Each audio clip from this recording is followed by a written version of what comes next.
Hello friends, I welcome to the Nitya English lab. Friends, ये English grammar की series चल रही है।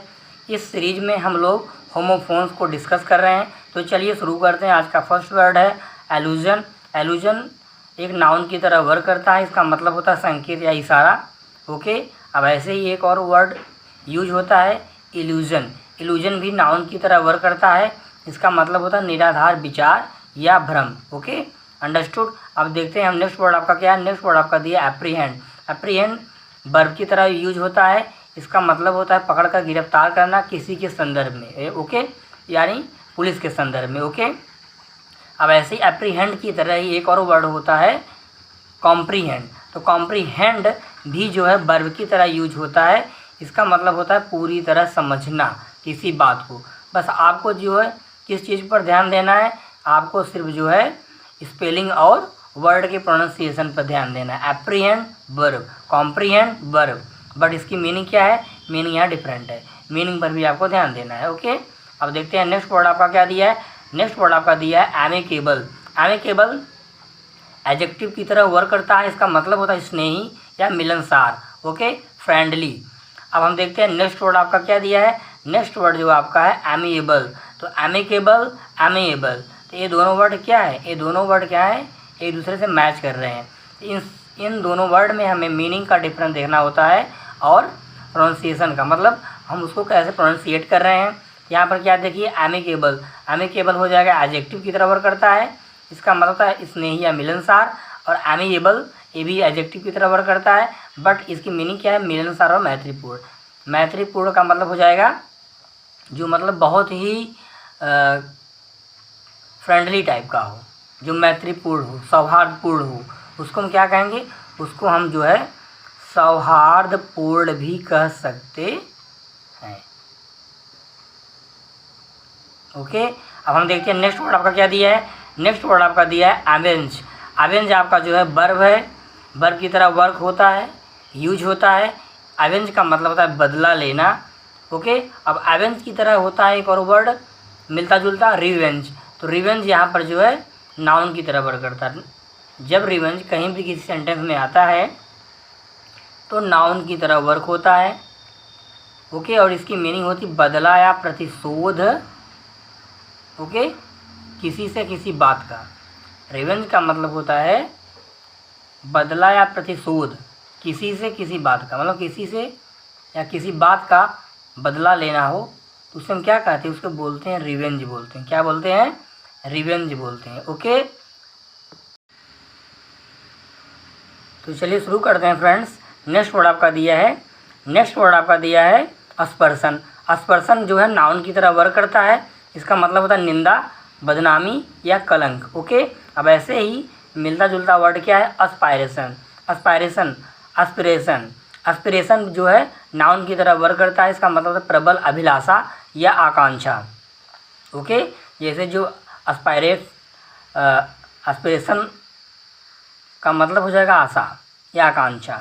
ओके, अब ऐसे ही जो है एस्पायरेंट्स होते हैं।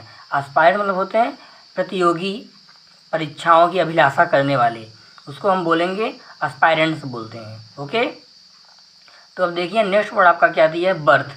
बर्थ जो है नाउन की तरह वर्क करता है। इसका मतलब होता है जन्म या उत्पत्ति या पद।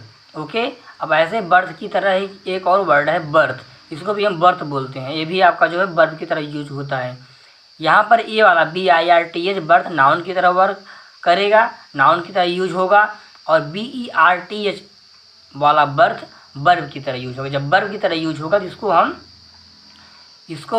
इसकी मीनिंग हो जाएगी जगह देना या गोदी पर लगना। Okay, okay, understood. तो अब देखते हैं नेक्स्ट वर्ड आपका क्या दिया है। नेक्स्ट वर्ड आपका दिया है ब्रीडल। ब्रीडल जो है आपका एडजेक्टिव होता है। ओके, इसका मतलब होता है शादी का या विवाह का। ओके, तो देखिए यहाँ पर जो ब्रीडल दिया है, ब्रीडल की मीनिंग होती है लगाम, बट यहाँ पर जो लिखने का थोड़ी सी एरर हो गई है, गलती हो गई है, इसको आप ध्यान दीजिएगा। ब्रीडल जो है होता है नाउन और इसकी मीनिंग होती है लगाम। और एक और मिलता जुलता वर्ड होता है, इसको भी हम ब्रीडल ही प्रोनाउंसिएट करते हैं। इसका मतलब होता है शादी का या विवाह का। ये आपका नाउन की तरह वर्क करता है, शादी का, विवाह का। और जब हम BRIDLE ब्रीडल को यूज करते हैं एडजेक्टिव की तरह, तो इसका मतलब होता है लगाम। ओके, अब देखते हैं हम नेक्स्ट वर्ड आपका क्या दिया है।